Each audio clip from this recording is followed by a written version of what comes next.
So we'll start with operating system.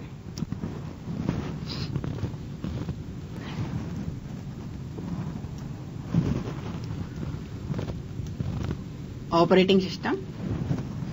Let us have the topics which are related to operating system GATE examination. Okay. So it will start with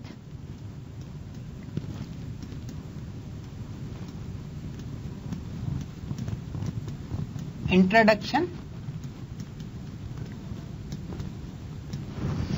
It will start with introduction. Okay. So out of this,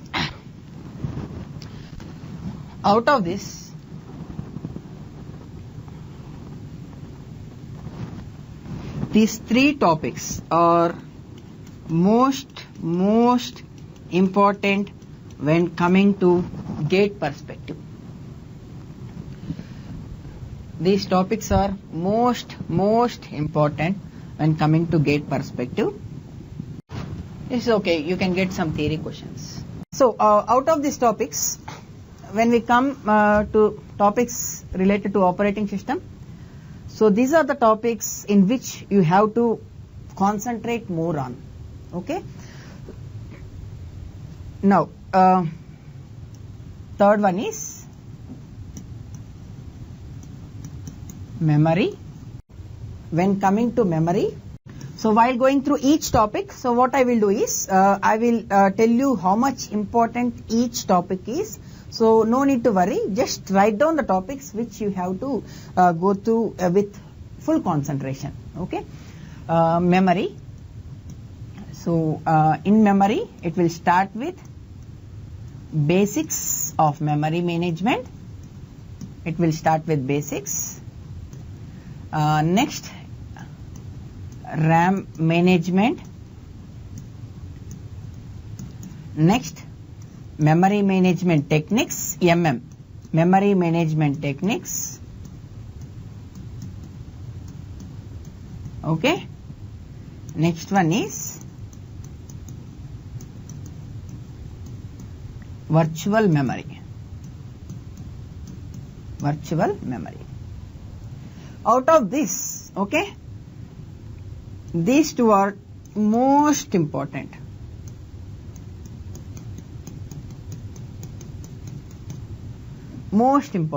These two are most important. Last topic is files and input output. Okay. Now, so wherever the topics I said they are most important, to learn those topics, okay, if you know the basics, then only you can be able to solve these topics, okay, problems in these topics. So every topic is most important, but the thing is, you will be getting questions in the topics which I marked as star. Okay. My name is Prasad. I did my MTech from IIT Chennai, and my GATE rank was 128, and I am working as scientist in Bangalore, okay, in a central government company. Okay, so let us start with topics. Okay, so first one is, when we are going to see operating system, anyone will ask, what is an operating system? What is an operating system? Immediately, even 7th class guy or 8th class guy also will say, sir, operating system is something which is an interface between user and hardware. That is simple definition, right? But why we require so many things? So anything in GATE examination, before going to any topic in GATE examination, what you have to do is, first thing, before preparation for GATE examination in any of the subject, first, the most important thing is, any subject, you have to understand the topic properly. Okay, you need not go very depth in such a manner that you have to understand some electronics behind it, need not require, but what is required, that you have to understand properly. Okay, Second one is, how can you know that you have understood the topic properly? So that is by solving the problems. So we are trying to understand the topic first, and we will be solving a problem on that. Problems on that. Okay? By solving the problems. Next, keep practicing. So how you become masters in anything? If you want a good rank in GATE examination, keep practicing. Okay? So first thing is, you have to go through notes. Very important, because all the modals, all the internal topics will be covered in the notes itself. So that is first thing. Second thing is, solve GATE problems. Almost some 60% of the problems will be solved in class. You solve remaining 40% of problems. Next, third thing is, you regularly write your examinations which are conducted, like test series, all the test series, you try to write it out.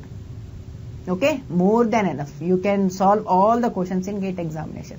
We will see, once completion of each and every topic, what we will do is, we will take all the GATE problems and recent GATE problem also, 2015 GATE problem.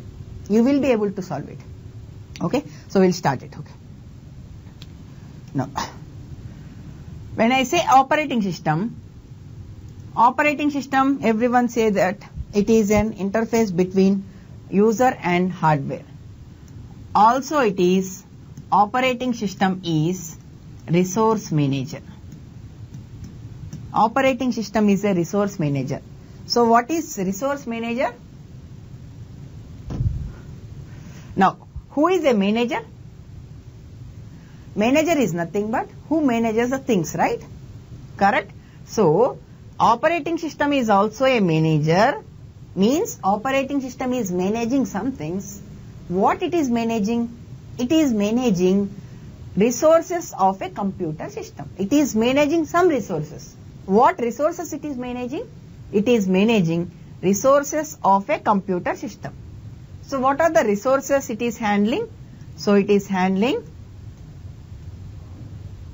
managing CPU, it is managing memory, it is managing input output. So first thing is, operating system is a manager. Manager means it will manage some things. Management means, why management is required? Whenever you are handling multiple things, then only management is required. Why manager will be there? Because if there are so many employees, there should be someone who should be able to manage all the employees, right? Else there will be so many number of quarrels happening. So similarly, here also there is a manager in which it manages the resources of a computer system. So what are the resources of the computer system it manages? All these things. Now, why it has to manage? What is the requirement of managing these resources here? That's what we have to see now. Okay, so first we will see CPU. Why operating system has to manage CPU? Will CPU cannot run on its own? Yes, but when there are multiple programs, it cannot manage. Let us see why. Okay, so let us take the scenario in 1950s. In 1950s, what used to happen is, there is a CPU,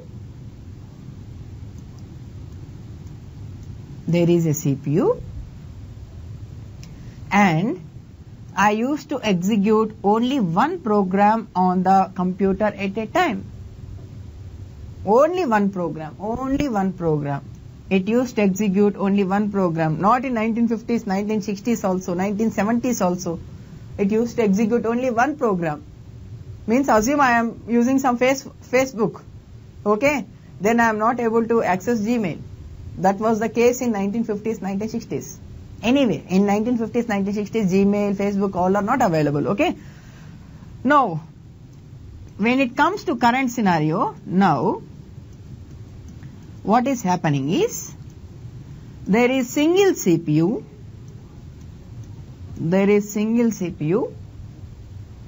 and single CPU means single computer system. Okay. So there is single computer system, and what used to happen And what it used to happen now? Now,